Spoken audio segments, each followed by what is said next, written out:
When I pulled into the gravel driveway of my parents' house, the familiar crunch beneath the tires didn't feel like comfort. It felt like the prelude to something I couldn't name yet. The late afternoon sun threw long shadows across the porch, the same porch where I'd sat drinking sweet tea with my dad after his heart scare last year. Back then, I'd thought time would make things right. I thought showing up, helping out, sacrificing weekends and my pride would buy back a seat at the table. I was wrong. The screen door creaked just like it always had, and the air inside smelled like baked chicken and furniture polish. My mother, Celestia, glanced up from the stove, surprised but not unhappy. "Well, look who finally made it," she said, wiping her hands on a towel. Dad, Orion, sat in his recliner, glasses sliding down his nose, pretending not to listen to the news as I set my bag down in the hallway. "Hey, Dad," I said softly. He nodded without looking. "I brought my work laptop. I'm just going to regroup here for a few weeks, until things at the firm settle." I said it casually, like I wasn't clinging to this house as my last lifeboat. Dinner was already plated by the time Xanthi showed up. Always fashionable, always flawless, she swept in with her click-clack heels and scented confidence. She kissed Mom on the cheek and didn't even glance at me. We sat down in silence, save for the dull hum of cutlery and the occasional news anchor muttering about the economy. About 10 minutes in, I mentioned it, carefully. "So, the layoff might last longer than I thought. I'll probably need to stay until next month." I should have noticed the way Celestia's fork stopped mid-air, or how Xanthi's eyes flitted to her like they'd rehearsed something I wasn't part of. But I was too focused on keeping my tone light, neutral, as if I hadn't already spent 3 nights crying into hotel pillows. "We won't feed another mouth," Celestia said flatly, slicing through the silence like a judge passing sentence. My brain didn't register the words at first. Not completely. I blinked at her. "I'm sorry?" "You heard me," she said, still focused on her food. "We've done enough. You're a grown woman, Astria. Time to act like one." Dad shifted uncomfortably. Xanthi sipped her wine. No one looked at me. I felt the sting behind my eyes, but I didn't let it rise. Not here, not now. I nodded slowly, like someone taking in instructions. "Right," I said. "Understood." The rest of dinner passed in a blur. No one asked me how I was. No one asked what came next. They had made that decision for me. Later that night, the house was still. I walked the hallway I once raced down in footed pajamas, where every photo hung straight, like soldiers guarding a history. I stopped at the end near the staircase, our family portrait wall. That's when I saw it. A new photo, framed in silver. The family reunion last summer, Celestia, Orion, Xanthi, even the damn golden retriever. But not me, not even a shadow of where I'd stood. I stared at that spot where my face used to be, replaced by the dog, neatly photoshopped out like I never existed. I whispered to the wall, to no one. "I've been deleted." I packed in silence. No tears, no slamming drawers, just folded shirts, a half-used shampoo bottle, the mug I brought home from college. I stuffed it all into one duffel bag and zipped it slowly. I thought of the time I stayed up 3 nights in a row to help Mom prep her speech when she was honored at the Community Guild. The mornings I skipped work to drive Dad to his cardiology appointments. The paycheck I never asked back when I bought Xanthi's wedding dress because she maxed her credit card. And here I was, uninvited from a life I built part of. There's a quote I used to carry in my wallet. "Family isn't who you're born to. It's who stands by you when you need them." I hadn't pulled it out in years. That night, I taped it to the inside of my suitcase. Before I left, I returned to the dining room, where silence still lingered like perfume. I placed the spare house key on the kitchen table. Then I took out my phone, scrolled to the voice memo app, and pressed play on the recording from earlier that night. Every word of that dinner captured. I renamed the file, Start of Truth. I looked around one last time, not at the house, at the memories, some real, some now colored by knowing. As I stepped outside, the night air hit sharp against my cheeks, the kind of cold that wakes you up, whether you want it to or not. They think I'm gone. They think I've lost. But I was just erased, I whispered to myself, the stars sharp and indifferent above. Now, I'll write myself back in, The night wrapped around me like a coat 2 sizes too small, tight in all the wrong places, suffocating in the shoulders. I sat in the driver's seat behind the grocery store parking lot, engine off, heat gone, only the dashboard light keeping me company. I stared straight ahead, breathing slow, not blinking much. The digital recording still sat open on my phone. I tapped play. "We won't feed another mouth." Celestia's voice, cold as glass. The words still made my skin tighten. I'd smiled then, tight-lipped, polite, but that smile wasn't for them. It was for me, for the tape, because the only power I had left was to remember accurately. I'd once read a quote on the back of a fortune cookie, of all places: "Never let your enemies know you're wounded until you're ready to strike." It came back to me then, in the glow of that empty parking lot, where I'd parked more times than I could count during hard seasons. After interviews that never called back, after long grocery runs with coupons and pride equally shredded. This time, though, I wasn't licking wounds. I was preparing. I pulled out my old laptop from the back seat.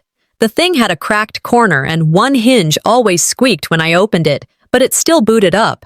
I'd replaced the hard drive myself a few years back after Xanthi suggested I just buy a new one instead of tinkering like a broke intern. She'd laughed when she said it, but I remembered. I always remembered. As the laptop flickered on, I reached into the glove box and pulled out a battered USB and a stack of sticky notes. It was time to start tracking. Documenting. Naming what had happened. Because memory could be gaslit, but metadata couldn't.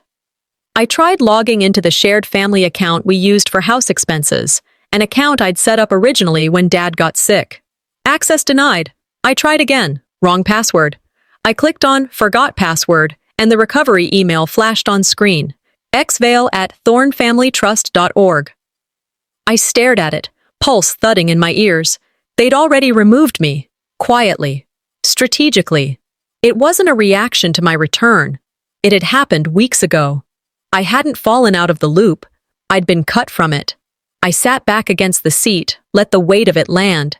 This wasn't about economics or timing. They had planned to erase me.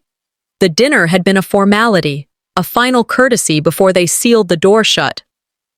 I labeled my desktop folder, Operation Re-Entry. Inside, I saved the voice recording. Then I took screenshots of every failed login, the date stamp on the recovery email, and an old snapshot of the account when I still had access. I opened a new document and typed the first line in bold. "I will not beg, I will not plead, I will not vanish." Morning crept in gray and slow. I hadn't slept, didn't feel the need to. Around 7:15 a.m., I drove across town to the one place where you could exist without anyone asking why: public libraries. The library in Bend had big windows and always smelled like printer paper and possibility. I walked in, found an empty corner, plugged in my laptop, and nodded to the librarian, who glanced at me with mild curiosity. "You don't look like you belong here," she said, trying to sound helpful. I smiled at her, not unkindly. Exactly. I spent the next 2 hours researching legal precedents on family trust access, inheritance disputes, and digital fraud. I wasn't just reading, I was building a map. A memory flickered back from a month ago. We'd been at dinner, a rare, full-family meal. Xanthi had offered, in that silky voice of hers, to simplify things by taking over the family finance logins. "It's just too many logins, too many passwords," she'd said. "And you're so busy, Astria. Let me help." I'd nodded, distracted. Now I felt the chill in that memory, cold as the voice of someone who already knew you wouldn't be around long. Back at the library, I opened a new folder, titled it Legal Entry Point. Inside, I added the audio file, all the screenshots, and one sticky note entry in all caps. Ask Xanthi about the access log on January 6th. That date. That's when the email recovery had changed. I stared at the laptop screen. My reflection hovered there, tired, hollow-eyed, but far from broken. "You wanted silence, Xanthi," I whispered. "I'll give you silence, sharp enough to cut." I didn't go back to the motel after the library. I stayed in the archive room until the lights dimmed and the staff politely ignored that I was still there. Somewhere between legal definitions and court precedents, I'd wandered into the donation shelf in the far corner, where old books and lost things found new owners, and that's where I saw it. A floral-patterned composition notebook I hadn't seen in over a decade, the edges frayed, my name written in faded black marker. I cracked it open, not expecting much. Loose pages, a high school schedule, doodles, then a yellow sticky note, aged and curling at the corners, fluttered out. Meet with counselor, scholarship essay, Thursday, 3:15. It stopped me cold. That sticky note was from my junior year, the year I'd spent writing and rewriting an application essay for the state merit scholarship. The same year the counselor had called me in a week later and said, "We didn't get your submission." Deadline passed. I'd stared at her in disbelief, swearing I had given everything to Xanthi, who'd offered to drop it off for me since she was headed to the district office anyway. "I'll take care of it," she'd said, smiling like she always did when she was about to sabotage me in a way no one could trace. Back then, I'd believed her. Now, holding that note, I understood. My silence wasn't survival. It was manipulation, sustained over years by the people who claimed to love me the most. It wasn't just the scholarship. That was one line in a long, calculated script. I sat down and started flipping through more pages. Senior year, science fair. I'd placed second, but the trophy went home with Xanthi. She claimed I didn't have room in my dorm. Mom agreed. "It'll be safe here with us," she'd said. I never saw it again. College acceptance letters. My top choice school had offered me partial tuition. I only found out 2 years later during a FAFSA correction. Mom said, "We didn't want to pressure you. You looked tired back then." The letter never reached my hands. The erasure wasn't accidental, it was curated. I opened a clean notebook and titled the first page, "Stolen Credit, Silenced Truths." Then I listed every moment I could remember where something good was twisted, delayed, or vanished altogether. Around 11:30 p.m., I stepped out for fresh air, the cold, crisp against my skin. The hospital parking lot across the street caught my eye. The lights were still on in the East Wing, same place we'd rushed Dad that night 3 years ago. He had collapsed at home. I had panicked, but stayed focused. While I checked his pulse and loosened his shirt, I'd shouted for Xanthi to call 911. She fumbled, got distracted, and didn't call until I grabbed her phone myself. Later, in the family retelling, it was me who froze. Me who hesitated. Me who nearly cost him his life. Xanthi had told the story at Thanksgiving that year. "Thank God I was quick on my feet," she'd said, passing the mashed potatoes, her voice filled with false modesty. Astria was just too shocked. Everyone nodded. I stayed quiet. Because what was I going to say? That she was lying in front of the same people who had always taken her word as gospel? The room would have turned on me faster than a faucet. But tonight, standing under the buzzing street lamp, I remembered every detail with a clarity sharpened by distance. I opened my phone and recorded a voice memo, narrating the entire incident. Time, place, what I saw, what she did. I didn't cry. Not now. Instead, I opened the Operation Reentry folder and created a subfolder, Fabricated Events. I whispered to myself, for every moment they took, I will make them remember. As the library staff began closing up for the night, I walked back in, thanked the woman at the desk, and settled into a corner cubicle. I drafted an email to Ms. Jan Callahan, my high school counselor. Subject line, Scholarship Application, 2006. Body, Dear Mrs. Callahan, I hope you're well. I'm writing to inquire about any records from the 2006 state scholarship application process. I believe I may have submitted a packet that was not received. Any documentation, even submission logs or notes, would be deeply appreciated. Best, Astria Thorne. I hit send. Then I leaned back and stared at the flickering screen. If my erasure began with trust, I said softly, maybe my justice will begin with memory. The next morning, I pulled into the credit union parking lot with a pit in my stomach I couldn't explain. I wasn't looking for anything dramatic, just needed to know where I stood, financially. The plan was to check my score, gather some paperwork, maybe talk to a loan officer about pre-approval for a small apartment on the edge of town. What I found instead felt like swallowing glass. An active loan, $14,000, my name, my social security number, A signature that looked like mine, but wasn't mine. I stared at the screen as the financial advisor adjusted her glasses. "Looks like it's still being paid off monthly," she said casually, flipping her pen between fingers. "Started 6 months ago, for a home remodel, new roof, HVAC replacement. Says the property is on Ashwood Drive." Ashwood, my parents' street. "I never authorized that," I said, flat. My voice didn't crack, though I felt something in me fray. "I never signed any loan papers." She blinked. "Well, that would be a problem then." It was more than a problem. It was war. Driving away, my hands gripped the wheel so tight my knuckles ached. I parked near the river, letting the engine tick down as I rewound my memory. 6 months ago. Around the time Mom had handed me a stack of paperwork, said it was health insurance forms for Dad's Medicare transition. "Just look it over and sign where I highlighted." She'd smiled, apron still on, the scent of vanilla and onions in the kitchen. I'd been too tired to read it. Trusted her. Signed. I stared down at the printed loan summary on the passenger seat. Her name wasn't anywhere on it. Just mine. They had weaponized my trust. And I had handed them the blade. I pulled out my phone and called Celestia. It rang 4 times, then voicemail. Her voice, recorded and composed, chirped through the speaker. "You've reached Celestia Thorne. Please leave a message." I didn't hesitate. "I reviewed the loan in my name. We need to talk." No games. I hung up, breathing steady. Calm didn't mean weak, it meant controlled. I headed straight for the library. It had become my headquarters now. At a back table, I pulled out my binder, one of those thick black ones with the sliding rings, and began to organize. Front section. Unauthorized consent. Loan file, my annotated signature versus the original.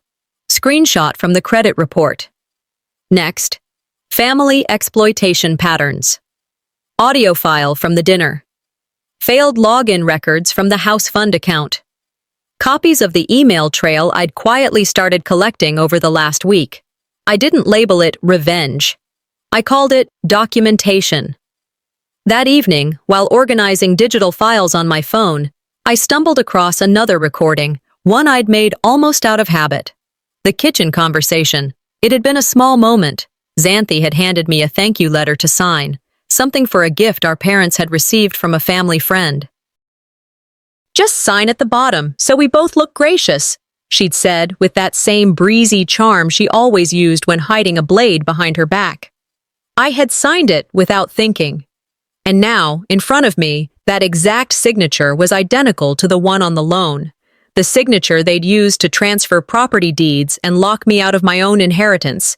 They hadn't just tricked me, they had rehearsed how. I stared at my handwriting, lined up with hers. Match for match.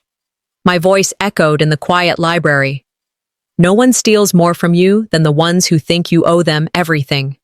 The librarian nearby glanced over. I gave a quick nod and dropped my voice. Just as I was about to close the binder, a manila envelope slid across the table toward me. I looked up. Bryony Ashford. She hadn't said much since the hospital days, but she gave me a tight nod. "Figured you might want this," she said. "I kept copies. Just in case." Inside the envelope was a notarized document signed by Orion, my father. It stated the loan was for joint household benefit, but underlined, in clear blue pen, was the note, "Astria to be informed." He had signed it, but they hadn't told me, hadn't asked, hadn't even hinted. I pressed my lips together, heart beating like a war drum. "If they forged this," I whispered, "what else have they rewritten?" Bryony's hands wrapped tightly around the coffee cup, even though it wasn't that cold inside the cafe. She didn't look at me when she spoke, only stirred her drink like she was afraid it might talk back. "He told me," she said, finally. "Your dad, Orion, said it was a temporary thing, said he didn't want to worry you, that they'd remove your name from the loan once the remodel was done." I let her words hang there a moment before answering. "And he said this to you directly?" She nodded. "On my front porch, right before I left for Arizona last spring." It wasn't surprising. It was confirming. Worse, it meant they knew what they were doing when they signed the papers and used my name. They weren't desperate. They were dishonest. There's a difference. I left the cafe without finishing my tea. Too much sugar. Too much memory. The air outside felt sharper than it had in days, and I welcomed it. Pain sometimes brought clarity, like a storm scrubbing everything raw. Back at my motel room, I pulled out a box I hadn't opened since moving out. I was looking for something else, a copy of my old car title, but found an envelope at the bottom, taped shut, addressed in Dad's unmistakable handwriting. A thank you note. Folded inside was a card with an uneven edge and a faint coffee stain. The date scrawled on top was the same week I'd paid off his medical debt when their insurance lapsed. The note was short, messy. Your quiet help kept us afloat. Don't think we didn't notice. But I never got it. I would have remembered. My throat tightened.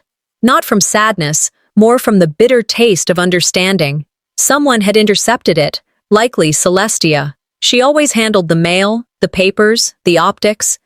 I slid the card into a clear plastic sheet and filed it behind the loan printout. Another piece in the puzzle of disappearing acknowledgments. Later that afternoon, I sat on the edge of my motel bed and stared at the broken wooden organizer I'd kept all these years. It used to sit proudly on Dad's desk, before it ended up in the garage, busted and dust-covered. I had made it for his birthday, hand-carved, engraved with his initials. When I'd asked about it months ago, Celestia said, "It was too clunky for the table, doesn't match the decor." Decor. As if sentiment was clutter. I remembered wrapping it carefully, hands trembling, not because I feared he wouldn't like it, but because I wanted so badly for him to feel seen. And then they shelved it, literally, out of sight, out of memory. I snapped a photo of it, uploaded it to my drive, and printed a copy at the library the next morning.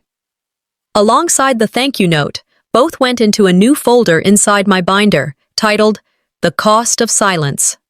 By noon, I was back in my seat near the far wall of the library. A familiar rhythm now. The quiet hum of the printer. The click of plastic binders. A daily ritual of reclaiming. I opened my journal and titled the page, The Things I Wasn't Meant to Know. Under it, I wrote, Loan signed without my knowledge. Letter of gratitude withheld. Gift rejected and discarded.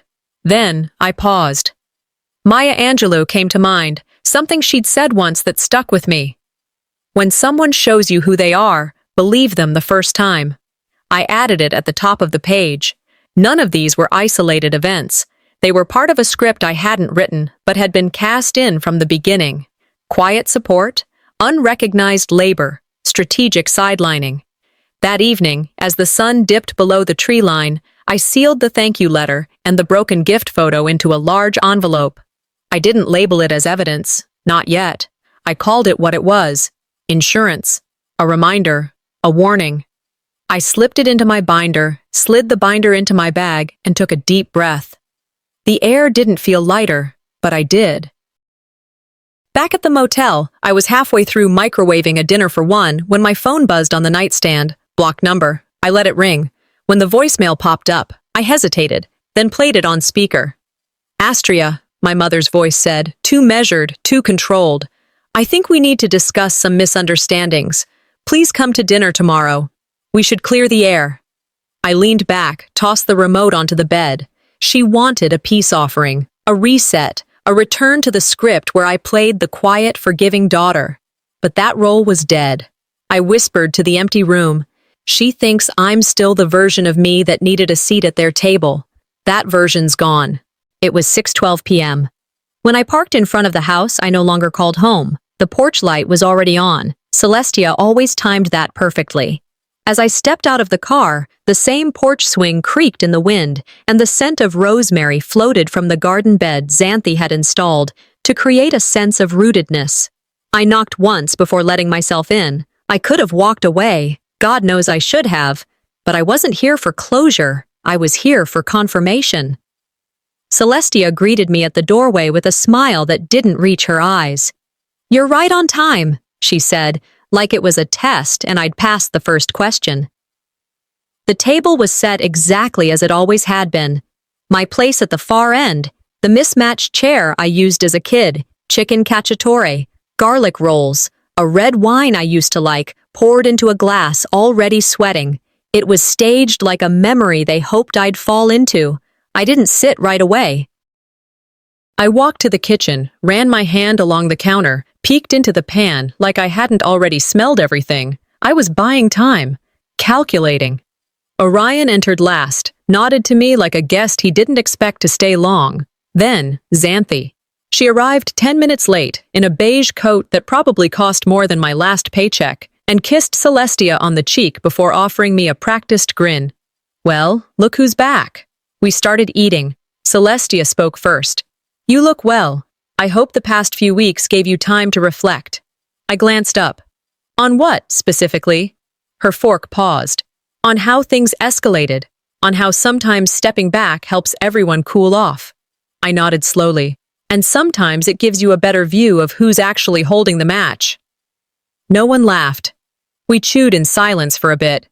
Xanthi cleared her throat, asked about my work. Knowing full well I didn't have any, I gave vague answers, let them think I was playing their game. Then, midway through the salad, I set my napkin down and looked at each of them in turn. There's a $14,000 loan in my name, I said, for home improvements on this house, my signature's on it, but I never signed it. Forks paused. Orion looked away. Xanthi's eyes flicked toward Celestia, who calmly lifted her wineglass and sipped. We thought you'd understand, she said. We needed it. It was family. I leaned forward slightly. And forging a signature is just another form of love, I take it? Astria, Xanthi interrupted. Don't make this into something ugly. You've always been sensitive. I smiled. No, I've just always had the decency not to record people. Celestia stiffened. I pulled my phone from my coat pocket and placed it gently on the table. I live in my car, I said, but I have a filing cabinet in my trunk and a voice memo app that records Betrayal like a diary. I have the dinner from last month, the conversation about cutting me out, and the kitchen chat about that thank you letter I forgot to sign. You're turning this into a crime scene, Xanthi snapped. No, I said. You already did that. I'm just building the case. Celestia set her wine down harder than necessary. We did what we had to. You were spiraling. You weren't making good choices. We were trying to protect what's ours. From me? I asked. From your chaos, she said evenly. I blinked. And then I laughed, low, sharp, not amused. You told Vesper I bring chaos, I said. That's why she ghosted me, right? Because my own mother called me a liability. Xanthi raised her brows. Where are you getting these stories? Her husband, I said. He told me everything. About the voicemail you left. About how you said I was toxic, unstable, that keeping me close was like holding a lit match. They said nothing. I stood slowly, picked up my plate, walked to the sink and dumped the rest of the food into the trash, rinsed it, dried it. Set it back on the counter. You want peace? I said, turning back toward them. Then you should have thought of that before you drew the first knife. As I moved to the door, Xanthi muttered just loud enough for me to hear. She'll come crawling back. I paused, hand on the doorknob, let the silence stretch, then I whispered to myself, just loud enough. Not this time. The war room has wheels now. 2 days after that dinner, I found myself sitting on a park bench outside a strip of medical offices, my fingers stiff from the cold and from what I was holding. A bill. Addressed to me. Procedures I never had. A diagnosis I didn't recognize. At first, I thought it was a mistake. Another clerical error in a world full of them. But the date, March 14th, stuck with me. That was around the time Celestia had undergone her outpatient surgery for her shoulder. I remembered because I sent flowers. I hadn't even been told she was going in until the procedure was done. Now here I was, reading line items billed to my name. Under my health insurance, my policy, no copays, no authorizations, just charged, accepted, and closed. I called the number on the top right corner of the bill. The agent was polite, overly so, like they could smell the anger behind my steady voice. Yes, ma'am. The claim was processed under your name with address confirmation sent to, let me check. Yes, the primary residence listed is Ashwood Drive. My parents' address. My voice didn't shake. And you verified identity how? Standard protocol, matching name, date of birth, and address on file. So no photo ID, no personal authorization? No. That would have to be flagged as suspicious. Would you like to open a case? I paused, then smiled slightly. You might want to escalate this to your legal team. There was silence on the other end. Then, the agent cleared her throat. May I ask who I'm speaking to? Someone who just discovered her insurance history's been rewritten, I said, and someone who doesn't plan to stay quiet about it. I ended the call. Filed the recording in my digital folder titled Medical Fraud, Family Use. Then I opened another, Collateral Press Leads. Later that evening, I sat cross-legged on the motel bed, flipping through old emails out of boredom, or maybe instinct. That's when I saw the name. Vesper Quinn. A name I hadn't said aloud in years. Her husband had reached out a few weeks ago, asking if I was okay. I never answered. But now I opened the thread, and there it was, an attached voice file labeled From the Archives. I pressed play. Celestia's voice filtered through, clear and clipped. She's not stable. You're a nice boy, and I think you mean well. But Astria, she's too intense. She's not someone you can build a life with. It's drama all the time. You'd be better off stepping away before it gets worse. Silence. Then a softer tone. We just want what's best for her. She listens to you. The message ended. I didn't cry. Not because it didn't hurt, but because the pain had long since morphed into something colder, more precise. I had thought Vesper left because we drifted. That life got too busy, that long distance and work stress wore us down. But now I saw the truth. He didn't leave on his own. He was pushed. Celestia had picked up the phone and turned me into a liability. Again. I saved the audio file under Stolen Futures. They didn't need fists. They had phones, whispers, well-placed doubts. They crafted a version of me that was harder to love, easier to discard. I grabbed a pen and wrote on the back of a flyer. Some people don't fight you with fists. They fight by rewriting your story until you don't recognize yourself anymore. That night, I didn't sleep. Instead, I redacted identifying details and sent an anonymous tip to the insurance company's fraud department, attaching the hospital records, the billing statements, and a copy of my ID with a time-stamped note. Not me. Then, I pulled out an old contact list and dialed the number of Karen, a former co-worker at the regional paper. She picked up on the second ring. Astria? What if I had a story, I asked, about medical identity theft inside a family? Dead silence. Then, you'd need to back it with documents. I've got more than documents, I said. I've got motive. Email me everything. I already had the draft ready. Just after midnight, as I was shutting down my laptop, a message notification popped up. No contact name, just a string of numbers. You need to stop, Astria. This is your last warning. I stared at it. Didn't even blink. Then I typed one line back. You'd be amazed what I can build out of everything you tried to bury. The envelope came on a Wednesday morning, slipped under the door of my motel room like a casual threat. It was thick ivory stock, the kind you use for weddings or fake apologies. The gold lettering read, Honoring the Thorne family legacy, a celebration of service. It felt like bait, and I took it. The community center's parking lot was already half full when I arrived that Friday evening. Through the glass doors, I could see balloons in muted navy and gold, centerpieces with embossed T's, and a banner that read, Legacy is built together. Xanthi's touch, subtle arrogance wrapped in a bow. I walked in unannounced, dressed in gray slacks and a plain black top, no lipstick, no attempt to match their curated color scheme. I wasn't there to be seen. I was there to witness. No one greeted me, no one even blinked. The stage had already been set, literally. Up front, a podium flanked by two oversized projection screens. A scrolling slideshow ran on loop, featuring photos of the Thorne family at charity events, donation drives, neighborhood meetings. Xanthi shaking hands. Celestia standing proud beside a mayor I didn't recognize. I found a seat in the back row, far right corner. Out of view, but not out of earshot. The tribute video started 15 minutes later. Lights dimmed, applause sparked and settled, and the betrayal rolled, frame by frame. There I wasn't. I watched images of events I helped organize, where my hands tied ribbons, arranged chairs, fetched bottled water. But in the slideshow, I was absent, cropped out, erased. Even in the hospital fundraiser where I'd written the donor letters myself, the voiceover credited Xanthi's tireless devotion. I didn't blink. I'd expected this, hoped in a way that they'd be this bold, because that meant my next move wouldn't feel like escalation. It would feel like balance. When the host announced one final clip just discovered this morning, I stood.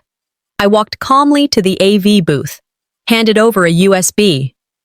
They said this version was corrupted, I told the tech, a bored teenager. It's clean now. He nodded, plugged it in. The screen flickered, paused, then played. A new video. My video. Same events. Same photos. But this time, unedited.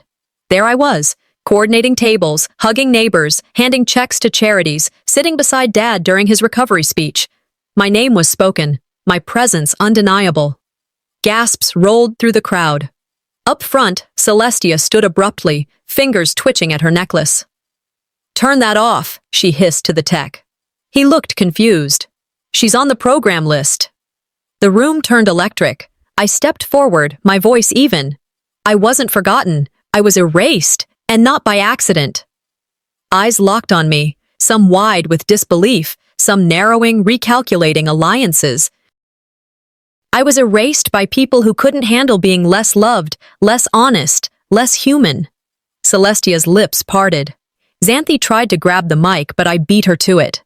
Legacy isn't just what you build, it's what you bury. And I've been digging. A woman near the front whispered, "Is that Astria?" Another murmured, "Did you hear what she said?" Celestia leaned into the podium, voice low and tight. "This isn't the time." "No," I said. "Your time already passed. This is mine." The AV tech froze the final frame.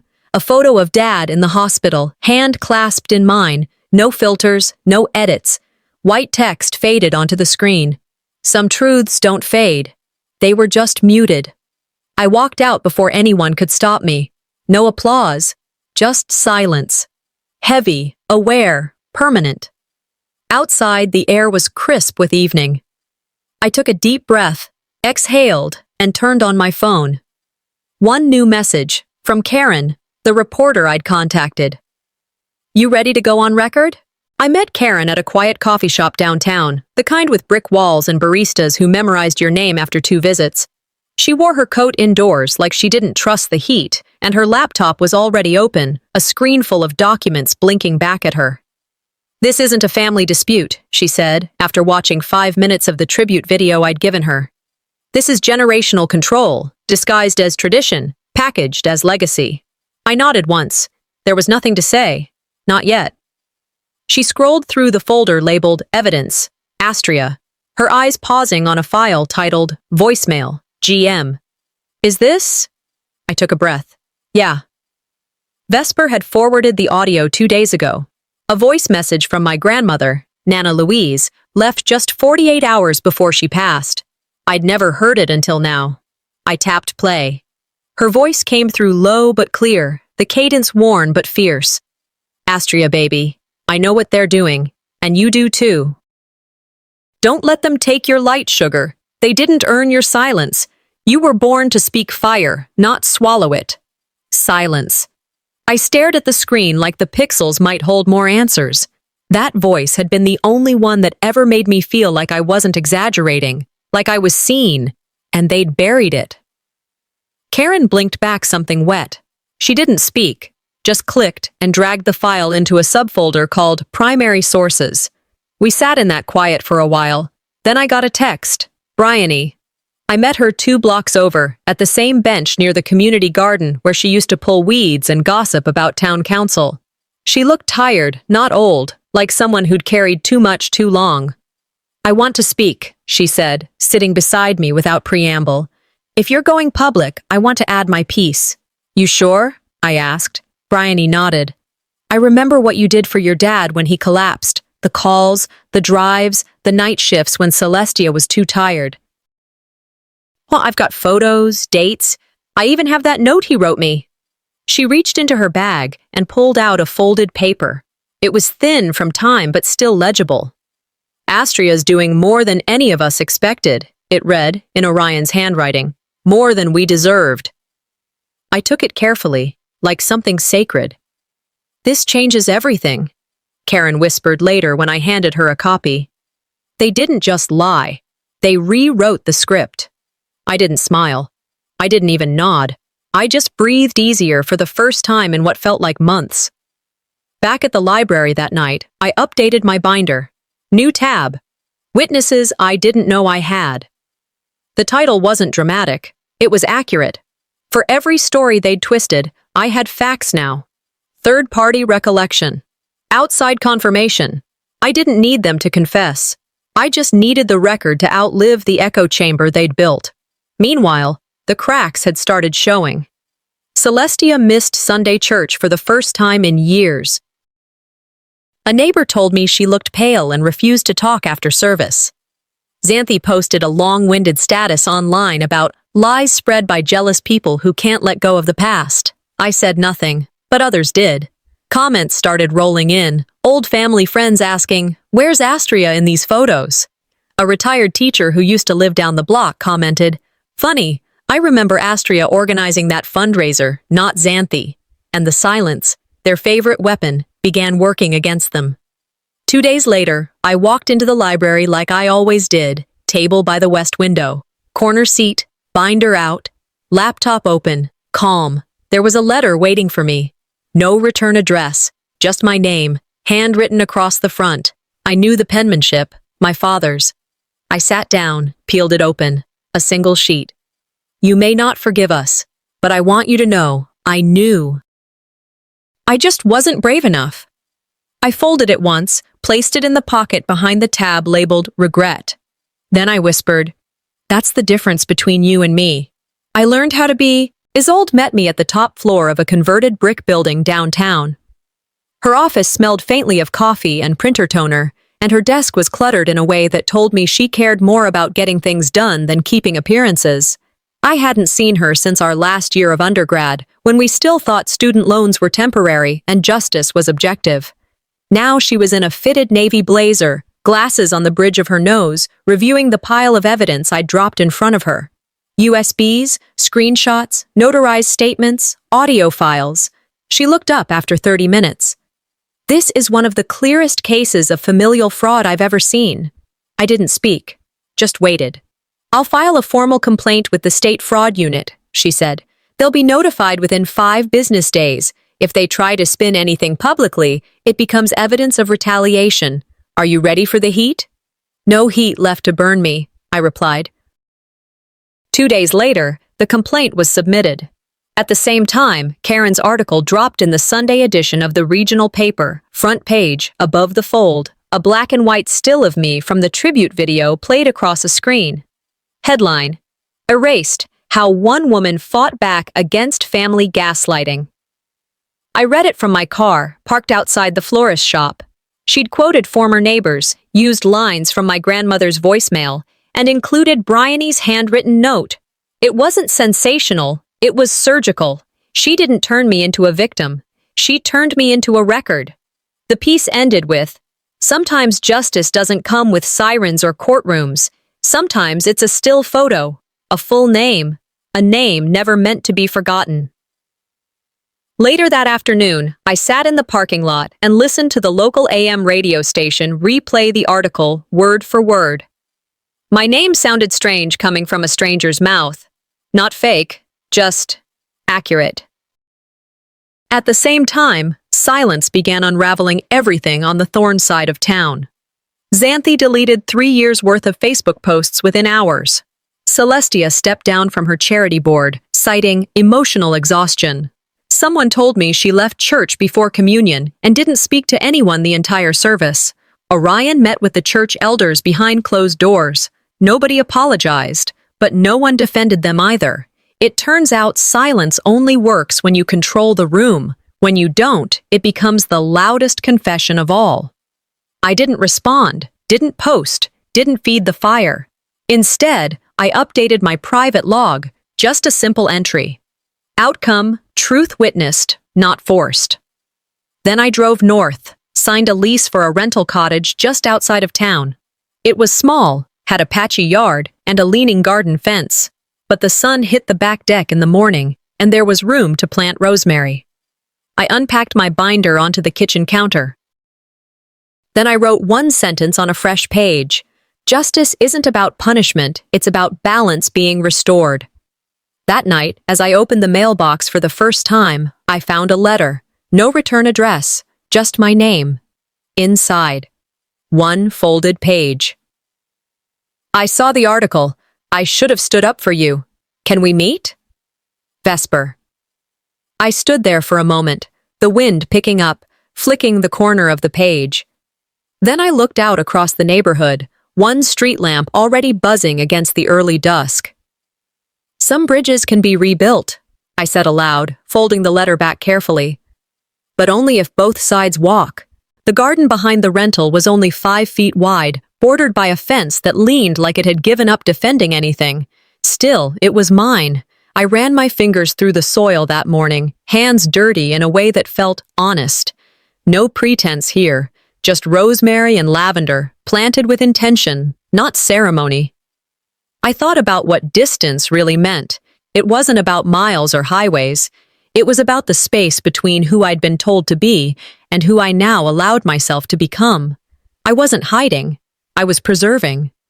By noon, I was sitting across from Vesper in a quiet cafe 2 blocks from the library. He looked older, but still familiar, like a photo left in sunlight too long. There was hesitation in his smile, guilt clinging to his breath. I didn't know, he said quietly, fingers curled around his cup. I thought, you just pulled away. I did, I said. After you stepped back. He exhaled slowly. She called me. Your mom. She said you were going through something, that you needed space, and I wasn't helping. I know, I replied. He looked up, startled. You knew? Eventually, just not when it would have helped. I paused, then added, not everyone who didn't stand up for me meant harm, but not everyone deserves a second seat. He nodded. No argument. We parted outside. No promises. Just a shared moment of clarity. 2 days later, I received an email from the charity board where Celestia had once been chairwoman. They were reviewing internal leadership practices and requested a private statement from me. Something about transparency, healing. I declined.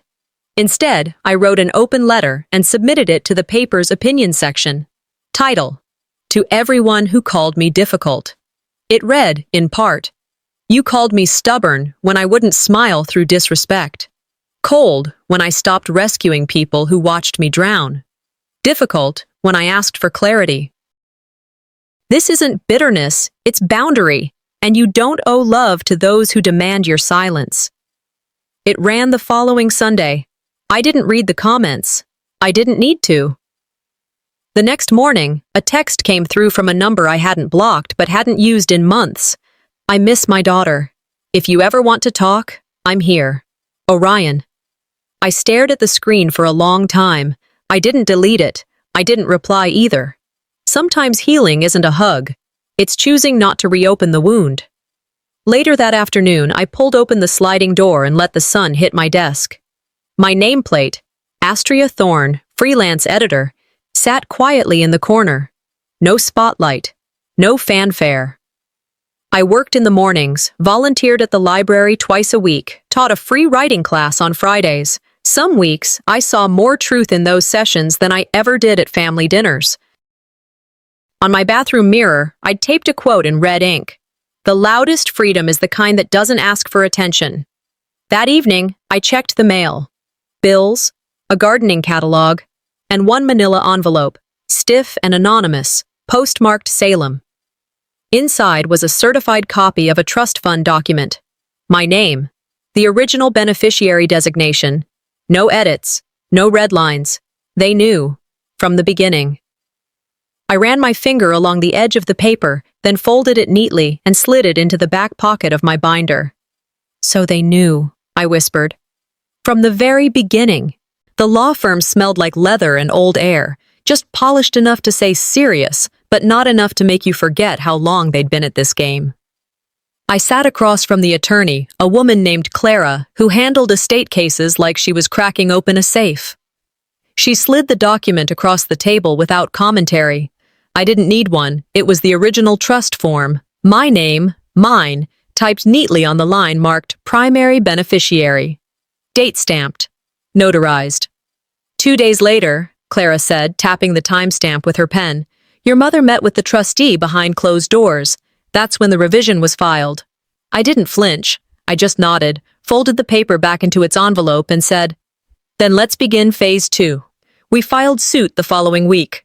Civil complaint for will tampering, elder fraud, and unauthorized identity use. I didn't do press. I didn't hold a sign. But I knew the case would hit the public record by Monday, and it did. By Tuesday, it was on the news. Local woman accuses prominent family of fraud.